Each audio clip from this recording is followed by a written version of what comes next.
So hi ma'am. We have observed that whenever there is a new thing which has to be adopted in the school or in our work life, we always notice that there are people are resisting. So as is happening with teachers, right? To try out different teaching styles. How do you think that we can tackle this situation?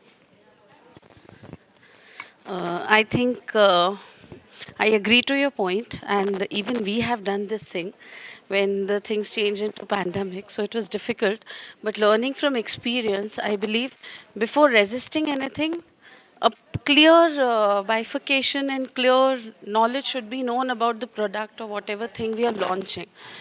Once we should be aware of the content what we are in, then we should go ahead and think of something, because in today's norm you cannot be frigid and rigid about all the things.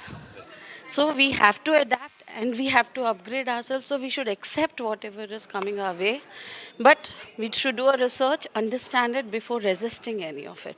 And I think we should be adaptable to it, be open minded about using those stuff, blending it with our traditional knowledge and the concept like you are bringing over here.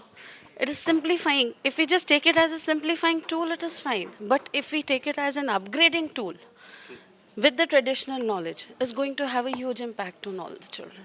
Exactly. So And it's as well with the parents also, because they get a lot of clarity of content and thoughts, what is going to be taught and what activities they should also do along with children, what teachers are doing in the school. Thank you.